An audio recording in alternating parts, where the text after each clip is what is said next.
素晴日是视觉小说历史上最具代表性和影响力最持久的电波系作品，它的前身则是被称为三大电波作之一的中之空。两部作品都通过有意的模糊幻觉和超自然现象之间的界限，营造出一种独特的神秘悬疑氛围。除开像妄想、幻觉、精神错乱、心理创伤这样的经典电波要素，素晴日也涉及到药物使用、极端宗教、DR 和 R8G 等内容。这些东西哪怕单独拎出一项，都足以劝退萌新。一批又一批想在素晴日上体验刺激的玩家慕名而来，最终却不由自主地深陷其中。在这部作品里，你几乎能感受到每一种可能的情感：愤怒、绝望、快乐、超然、灵感、心碎、紧张、接受、恐惧、悲伤、爱恋、希望。所有这些混合着事实、幻觉和情绪的碎片，最终都化作了故事旋律的一部分。虽然中之空系列如今有着光彩的名声，但在作品刚发售时却完全凭实力收获了大量痛骂，毕竟没人能搞懂这部作品究竟在说什么。作为剧本的福他自去出版店办事时，甚至会被店员请求兑现，然后他直接就诺了，装模作样说回去就把写剧本的人好好说教一顿。在某次节目中，福他自坦言，当时他本来打算干一票就溜，但因为被骂的实在是太惨，过于不甘心，所以反而走不掉了。时至今日，除开素晴日前作这一身份，中之空一般是作为电波美学的代表作来看待的。它所包含的那些含混与难解，在审美的视角下不再是缺陷，而是电波特质的独特纹理。但一部作品的主题和谜题必然不能只是刻在表面的花纹，而更是作品的躯干与灵魂。随着中之空 Remake 发售，制作层面的粗糙已经被排除，而谜题依旧盘旋在这片天空中。如今正值中之空25周年和素晴日15周年交汇之际，这无疑是初次尝试或重新审视这一作品系列的最佳契机。如果你喜欢中之空或素晴日，又或者是对这个系列感兴趣，那么请一定看到最后。我会向你展示，中之空的灵魂并不输于它那独特的外表，而这也是通向素晴日最终秘密的一把钥匙，一条捷径。你好呀，我是 Matty。 在这个系列的首个视频中，我将介绍素晴日世界的基本架构，探讨中之空 Remake 主题，并分享我对 TE Numenos 2的解读。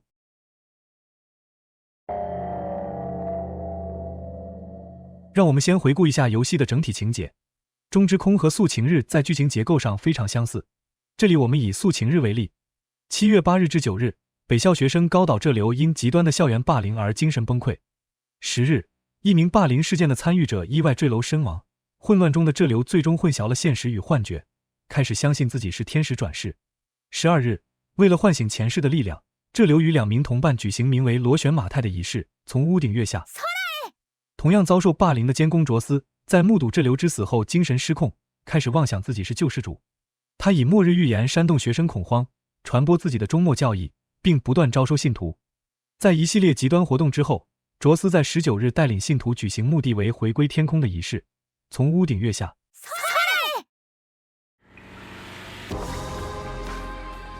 关于中之空和素晴日的世界观设定，玩家们讨论最多的问题应该是中之空世界的本质和彩明的真实身份。早些年曾流行一种脑内剧场说，认为整个世界不过是躺在医院病床上的鹦鹉彩明的妄想。这种假说确实能解释许多谜团。如果整个世界都是一位体弱少女的幻想，那么所有矛盾和异常现象就能迎刃而解。谜语不断爱捉弄人是他性格的写照。而作为这个世界的创造者，彩明当然掌握一切秘密，也能轻松使用读心术和精神干扰等能力。虽然这种假说对于原版中之空和素晴日来说还算有趣，但福他自在中之空 Remake 和鹰之克特点小说动气空中否定了这一可能性。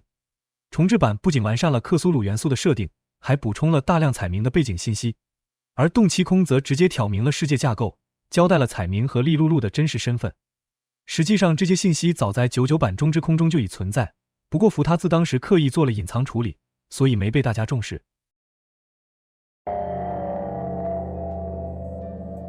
为了理解中之空，最开始和最重要的问题应该是，究竟什么是中之空？从字面上看，中之空的意思是结束的天空或最终的天空 Ending Sky， 这与剧情中的世界末日契合。但在字解层面，中之空这个词也有更多的含义。从同音异形的角度，中可替换为对，构成对之空，对立的天空。从同形异音的角度，空既可读作缩拉，也可读作卡拉，即空无，从而得到终结于虚无或最终的虚无。两种解读可以结合起来，变成对之虚无，或在虚无中成对存在。甚至还可以把同一个词的不同意义组合起来，变成终结所有对立的天空。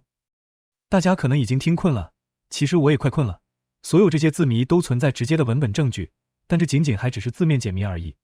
当我们收集作品中所有相关设定时，会发现中之空这个概念就像一口大锅，各种千奇百怪的元素都能塞进去。每个爱思考的人或多或少都会有类似的青春。在读原版中之空的采访时，我仿佛能看见那个为证明什么而尽可能把自己看过的每一本书都列出来的青年扶他字。总之，为了理清世界观架构，我们必须要进行取舍，也就是做减法。如果抛开前面所有混乱琐碎的信息，直接定位到两部作品的结局，就能找到游戏最核心的物理设定和精神设定。永劫回归以及变再转生，它们才是解读与解密两部作品的关键所在。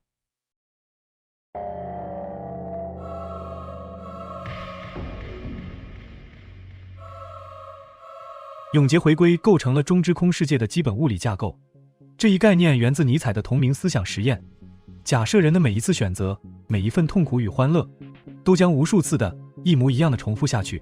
永劫回归促使我们去反思自己的生活，并改变自己的选择，去过一种即使不断重复也无怨无悔的生活。算上序章，宿晴日的主线共分为8个章节，这些章节构成了轮回的主体。动期空中，这一轮回被称为圆环之空。由于存在分支路线，所以严格来说，圆环之空并不完全等价于永劫回归，但它与二次元中常见的轮回系作品也有很大的区别。这些作品可能更适合称为时间循环。例如，在寒蝉或小圆中，循环依赖于个别角色的特殊能力，这些能力让他们能够在时间线或世界线上穿梭，从而改变命运。而圆环之空的循环根植于世界自身的构造，角色们被困于以7月20日为节点的循环之中，并非某种人为的影响，而是世界的结构本就如此。就像非欧几何不同于欧式几何，圆环之空从来都不是线性的时空。这种设定比时间循环更接近尼采的原始构想。在动期空中，利露露将圆环之空比作一个不断重复毁灭与新生的机械装置。到了规定的时间，一切分崩离析，之后天球旋转，一切又恢复原状。如果你能够在轮回中保持记忆，就像利露露那样，每一次轮回都会继承上一轮的记忆，你就会发现中之空其实是一座时空的牢笼。宿晴日的 T1 是轮回的一环，而所有的 H1 则是脱离轮回的分支结局，包括序章的姐妹线、西石香的2条线，以及最后的游奇和妹线。这些世界线突破了轮回，让时间得以向前流动。此时，角色的灵魂将被分为2束，一束挣脱循环，得到继续向前的机会和美好的每一天，而主体部分则继续轮回。总的来说，圆环之空是存在于7月20日这一起点之上的时空分流器，将所有经过的世界线关入循环。任何灵魂只要还在追求圆环世界的终极真相，就会被牢牢困在循环之中，直到最终放弃执念，坦然接受触手可及的温暖，才能脱离束缚，得到属于自己的美好每一天。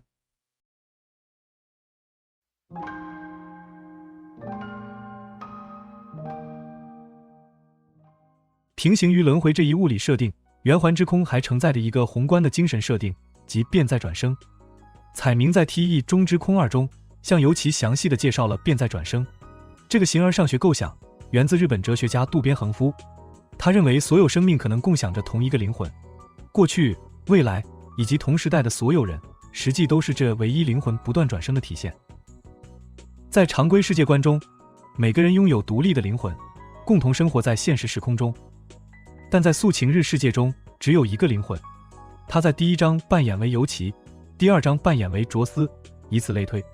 甚至配角和静思姐妹都是这个灵魂的可能容器。变再转生从主观视角描述了一种独特的灵魂运作机制，但从客观角度看，却存在一个明显的问题。例如7月12日时，每位主角都有意识，但如果只有一个灵魂，那这个灵魂究竟在谁身上呢？是在这边即将成为天使的高岛身上，还是在那边提心吊胆的卓斯身上呢？更普遍地说，如果所有人共享一个灵魂，为什么大家可以在同一时刻共存？当我和你交谈时，那个唯一的灵魂究竟在谁身上呢？虽然变再转生是一个激进奇异的假设，但从客观视角来看，它在时间轴上的表现与常规的灵魂观并无二致。为了解决这一困境，有人提出了一种名为变再转生轮回的改版。认为不但灵魂在不断转生，世界也在不断轮回，那个唯一的灵魂在每次轮回中只扮演一个角色，而同一轮回中的其他人则可以看作哲学僵尸。也就是说，他们虽然在物理或行为上与一般人无异，却没有任何主观体验或意识，也就是没有灵魂。哎，这不巧了，中之空正好有个祖传的永劫回归，这下应该把福他自乐坏了，直接就把变在转生整合了进去。在素晴日中，不同章节对应着不同角色的第一视角，仔细对比这些章节中重叠的事件，我们会发现大量细微却稳定的差异。这样的差异绝非偶然，因为对作者来说，相比简单的复制粘贴，这种处理方式需要耗费更多精力和时间。如果同一事件在不同的视角下呈现出不同的面貌，最合理的解释便是这些事件实际上属于不同的轮回。虽然素晴日没有明确提到变在转生轮回这一机制，但这些深藏的巧妙线索正指向这一答案。总的来说，永劫回归与变在转生分别构成了圆环之空的物理结构和精神结构。前者是一个时空轮盘，囚禁并分流所有世界线，而后者则意味着所有人共享同一个灵魂。至此，关于世界架构的讨论告一段落。现在，我们终于可以将目光转向中之空系列的故事本身。让我们一同前往25年前的7月，回到那片绯红天空，去理解那里发生了什么，并尝试找出那些隐藏的秘密。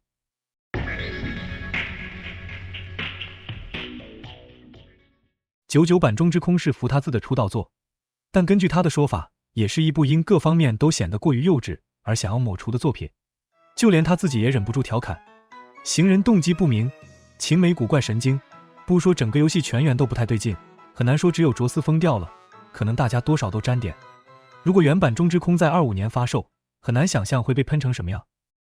但在那个宽容时代，连这些粗糙的地方也被视作中之空独特的魅力。正因为执着，作品才更有锋芒；正因为没有精致打磨，表达才更直接。福他兹用车库摇滚来形容99版中之空的这种魅力。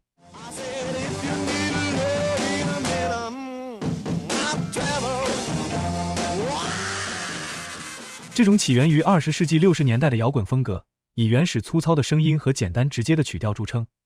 很多人会评论这样的乐队说，这个乐队在第2张专辑里演奏得更好了，所以反而变得不好了。正因为他们不会演奏，所以才酷。好吧，虽然能说出这种话的人可能不太对劲，但中之空或许确实如此。如果它稍微精致一点，那些独特的触感就会消失，最终只留下剧情稚嫩的奇怪作品。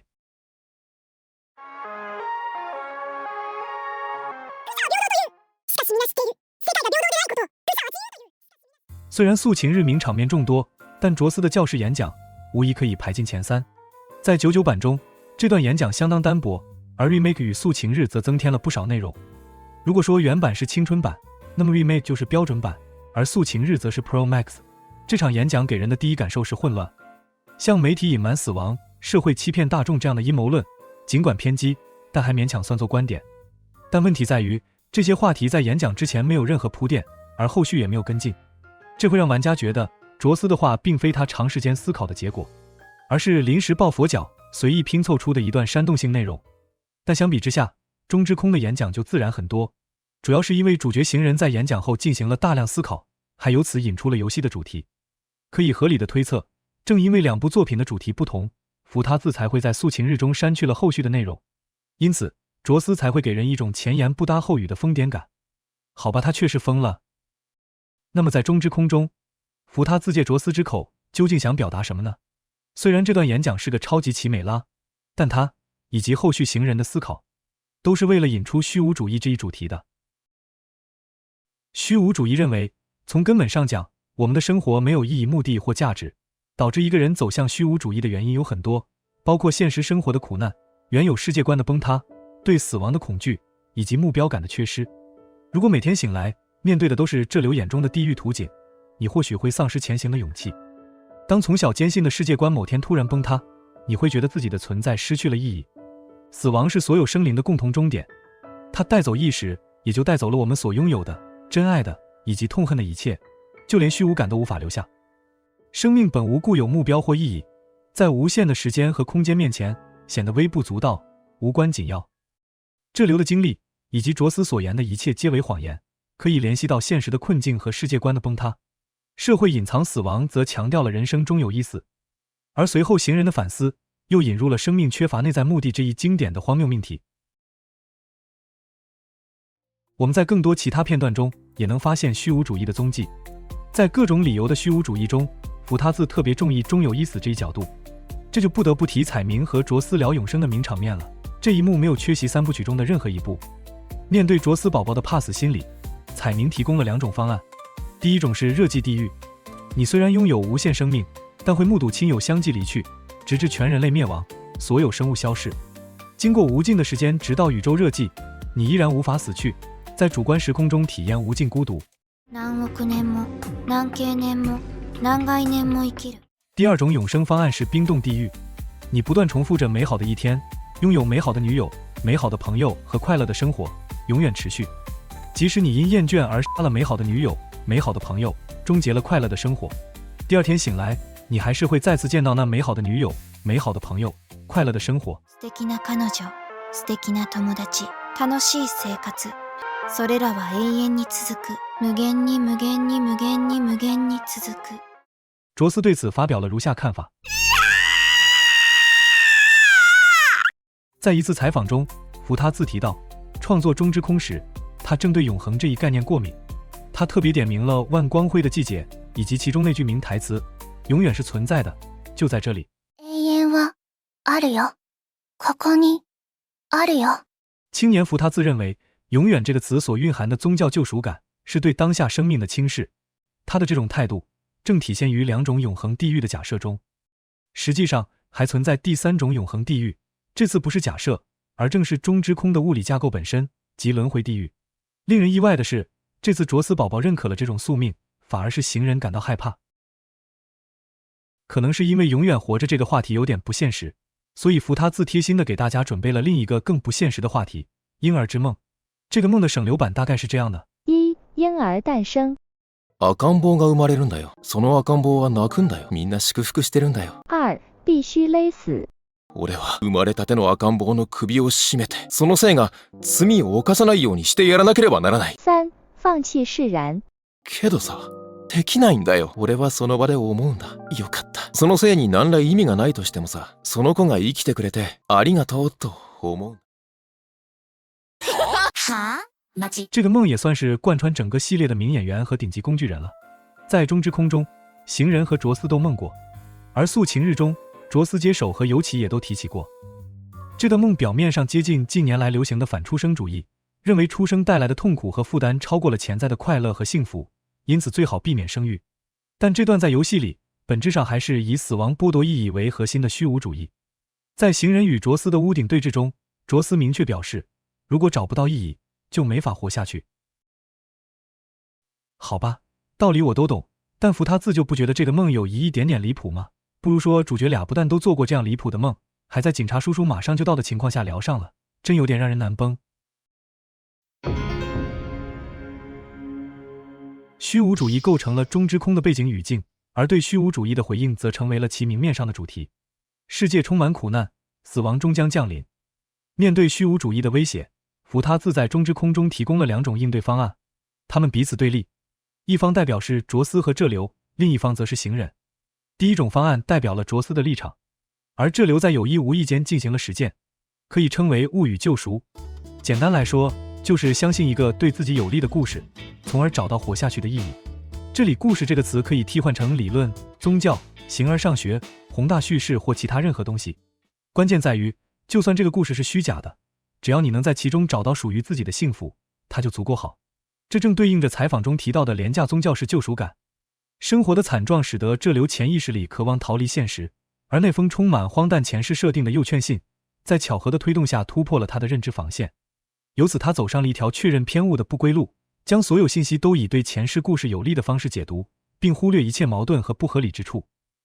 归根结底，让这流不再关注现实的，并非亚由美那套从漫画中抄来的设定，而是他当下的绝望和对生活意义的渴求。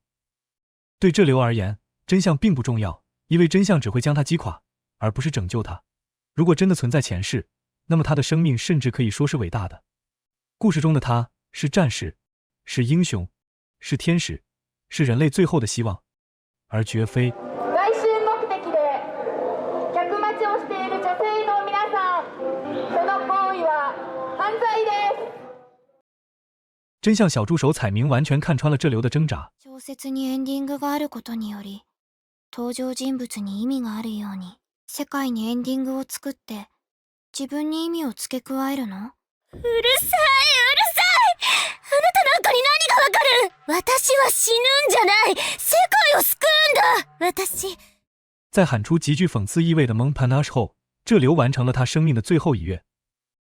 相比于这流那种被生活压垮的典型悲剧，卓斯的救赎体现在他所创造的终末教义上。他相信在末日之后会诞生一个全新的世界，在那里，生命不必走向虚无的终点。这种终末妄想与这流的转生小故事一样抽象。这流的故事源自漫画，而卓斯的教义则在很大程度上受到他母亲小时候洗脑教育的影响。为了对抗无意义，这流和卓斯选择了物与救赎这条通向深渊的幸福之路，而行人作为中之空的正能量代言人，则自然而然选择了另一条更合理、更常见的道路，可以称为幸福律令。行人的想法实际和加缪很接近。加缪主张我们应接受生活的荒谬，在荒谬中反抗，找到属于自己的尊严和价值。在楼顶对峙时，行人承认就生命缺乏内在意义这一点，他与卓斯的看法是一致的，而他们之间的差异就在于相生的意志。对于行人来说，即便是虚无主义主张，说到底也不过是一种思考而已，而思考之外才是真正的生。虚无是对生命的诅咒，但与此同时，生命也受到了祝福。生命宽恕自己，并获得一种律令式的拯救，要求自己幸福地活下去。这就是生命的幸福律令。好吧，这听上去没什么道理。实际上福他兹自己也说，这是一种算不上生死观的生死观。这种态度的灵感来源于一位身患绝症的友人。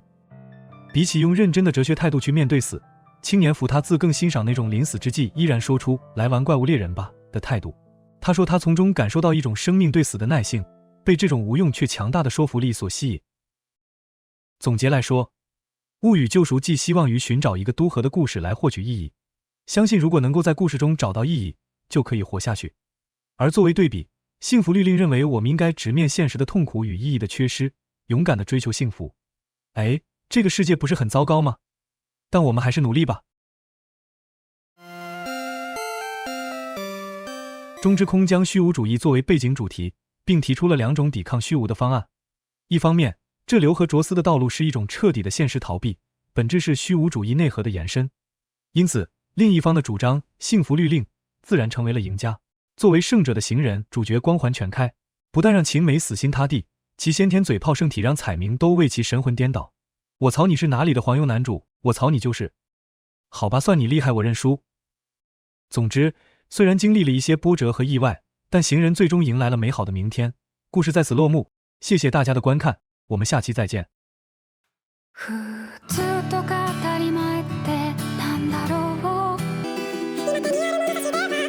开个玩笑，中之空中对反虚无主义的浅尝，不足以让他被选入3大电波座。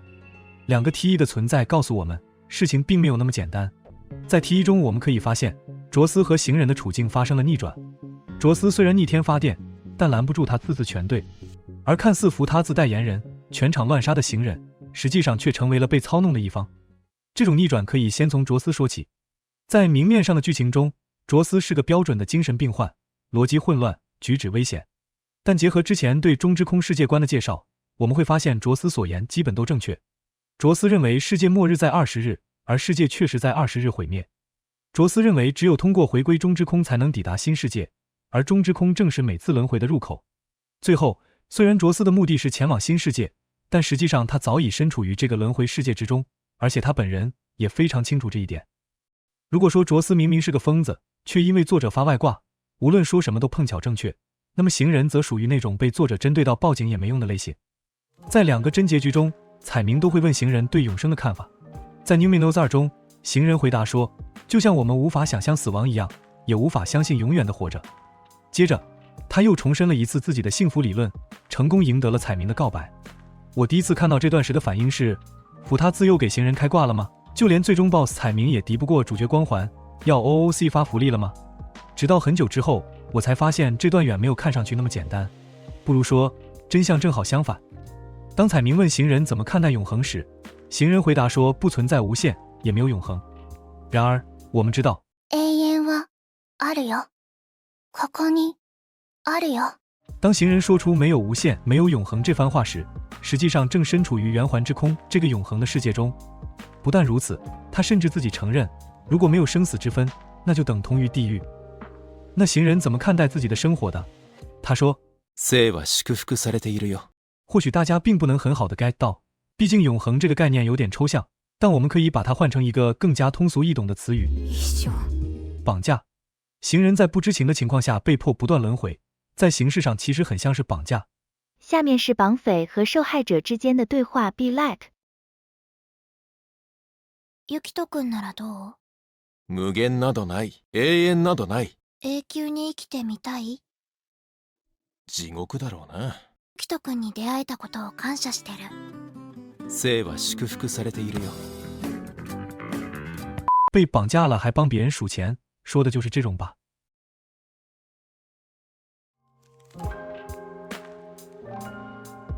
中之空的反转并不总是在水面下发生。两个 T 让玩家意识到，中之空虽然青涩，但也内含着一颗更加疯狂的核心。Numinous E 主要介绍了世界的轮回架构，这在视频前半部分已经详细介绍过。因此，我们可以将目光转向 Numinous 2。最后晴美与彩明相互切换的场景，可能是中之空最难理解的部分。在后来的访谈中，福他自直言，中之空是一部怀疑论作品，并且意图彻底否定美少女游戏传统主题，也就是恋爱。他曾提到汪中那个能与美少女永远在一起的永恒世界，而中之空的轮回就是一种永恒，其中晴美能永远与你相伴。但与汪不同的是，晴美的甜美背后却隐藏的恐怖与不安。美妙的晴美和可怕的彩明竟是可以互换的存在，这无疑是对恋爱关系的致命打击。在一种经典的价值观里，生活可以分为两个基本层面，外在层面关注个体的职业、业绩和社会认可等及价值实现，而内在层面则与爱情、友情和家庭等情感连接要素有关。一般来讲，只有社会生活保持安定，精神生活才能顺利展开。就像住在晴美家旁边，才有每天清晨被她叫醒的幸福。作为经典的幼熏染角色，晴美自然而然落在了这一价值观的中心。有美少女在身边是你的幸运，这也要求你去守护自己的生活。另一方面，在传统 gal game 中，无论是情节、主题还是配乐，所有设计都是为了表现女主的魅力。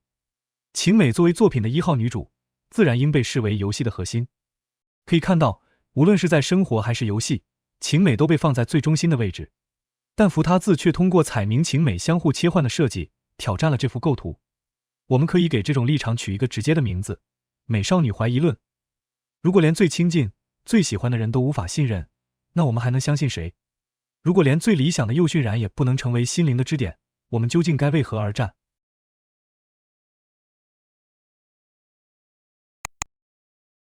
そばにいてくれる？ずっと？うん、ずっとそばにいるよ、まひるちゃん。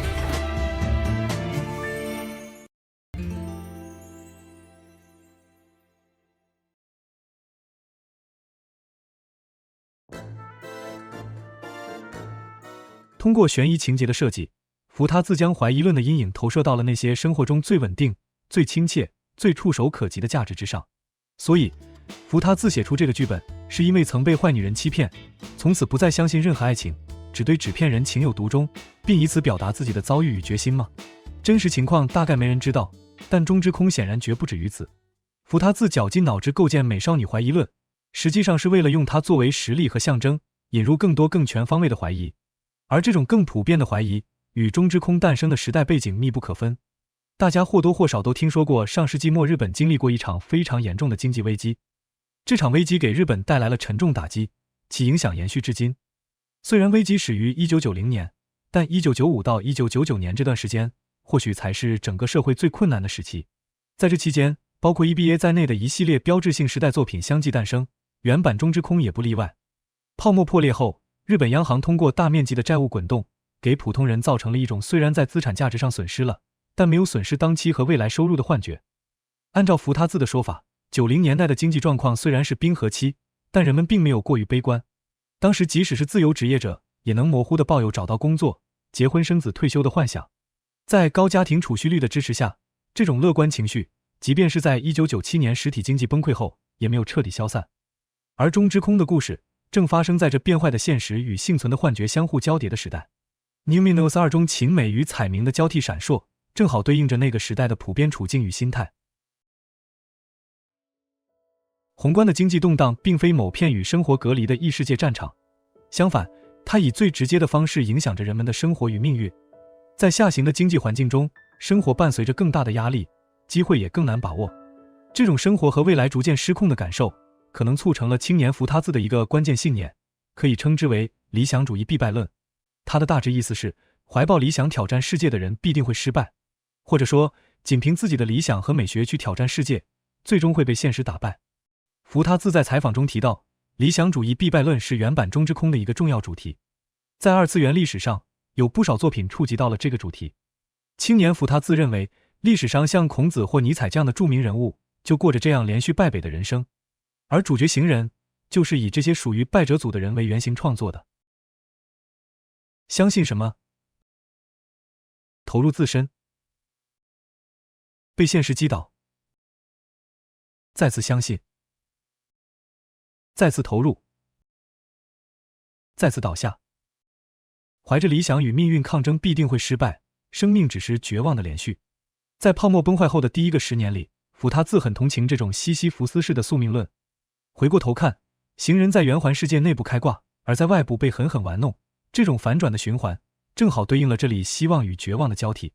不知道大家还记不记得 Numinos 2中，晴美突然向行人介绍一部在孤岛上求援无果的电影。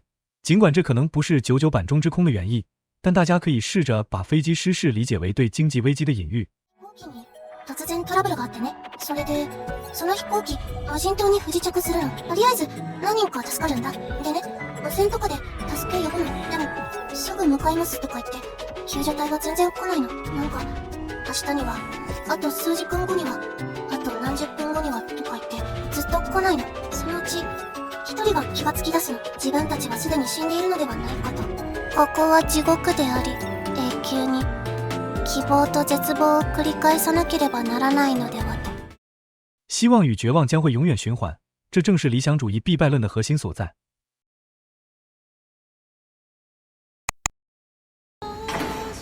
ああ、また繰り返すのね。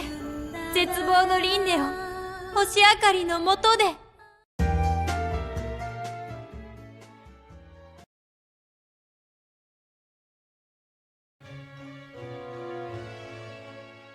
在外梦想丢了，回家女人也跑了。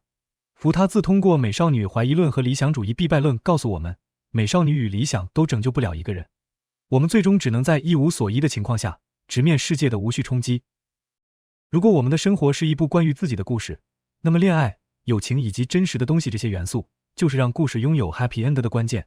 如若所有这些东西都脱离我们的控制，我们便无法迎来属于自己的幸福结局。HE 怀疑论正是原版中之空暗线的主题，它否定真正的希望，否定幸福结局的存在。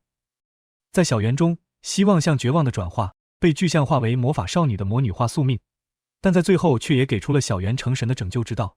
相比之下，中之空没有给出任何解法，而是将一切推入了怀疑的深渊。クライシックをやめさせていただきますわ。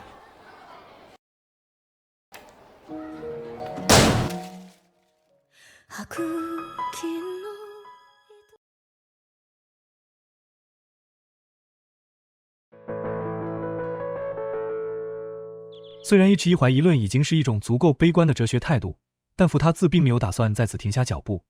他强调西西弗斯式的悲剧宿命，却将目光放在了这种宿命的根源，由此抵达了一种终极的基于认知界限的怀疑论，一种全局怀疑论。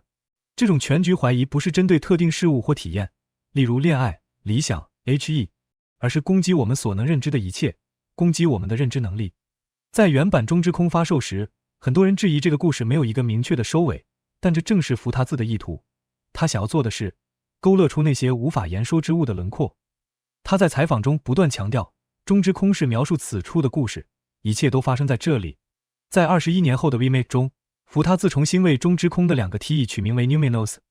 这个词早在素琴日的采访中就已经出现，本来用来指一种无法用理性完全解释的神秘迷人却又让人敬畏的超越性体验。无论是突然出现的聚敛，还是深夜游荡的滞留课桌，尽管都是离奇的非现实之物，但却又是对个体生存视角的真诚描述。全局怀疑论主张，个体认知的有限性与外部世界的复杂性之间，总存在一道无法逾越的鸿沟。因此，我们永远无法对外部世界有充分的认识，也永远无法得到绝对稳定的支点。正如在发现澳大利亚的黑色天鹅之前，所有的天鹅都是白色的，地球或许是红色的，月亮可能是奶酪做的，太阳明天可能就不再升起，甚至我们的世界也是5分钟之前才被创造的。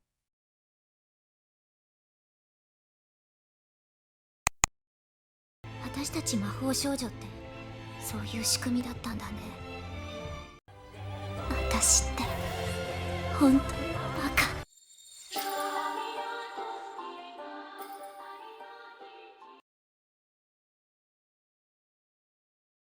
大家可能看这样论那样论看得有些眼花，但实际上并没有那么复杂，因为前面各式各样的怀疑，最后都能被归结为全局怀疑论的实例。通过对 remake 和原版的差异进行粗略的加权统计，我们可以更清晰地感受到这一主题。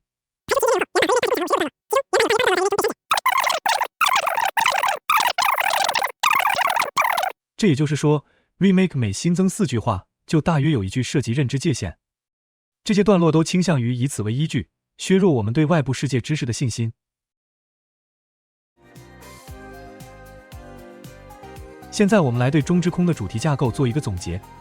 remake 最底层概念是认知界限，个体有限性与世界复杂性之间存在一道不可逾越的鸿沟。在和平时代，个体命运多数的曲折与失败，或多或少都可以追溯到这一点。我们最终会在一无所依的情况下，面对世界的无序冲击，经历一次又一次希望到失望的过程。不过，理论本身并不足以让人彻底悲观。耳听为虚，眼见为实，理论的说服力源自于事实的见证。20世纪90年代日本的经济危机，直接和间接地为那个下行时代的人们提供了大量切身的实例。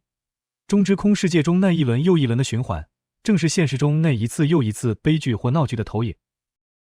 从整体看中之空的设计，可以发现一种明显的双层结构。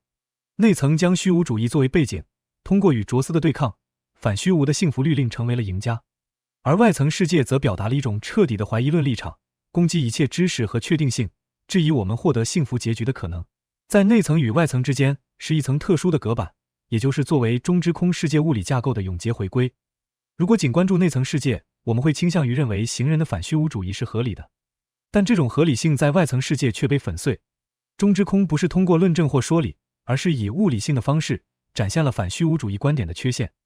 轮回这层屏障使得互不相容的主张能够同时存在。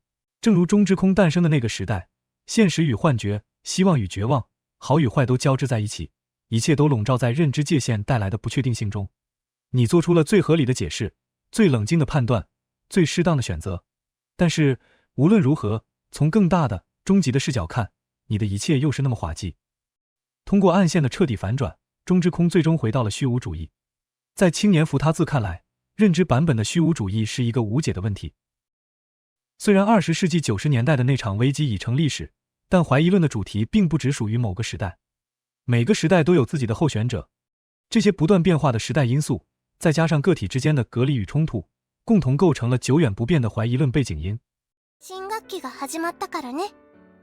一緒だね。ずっとずっと一緒だよ。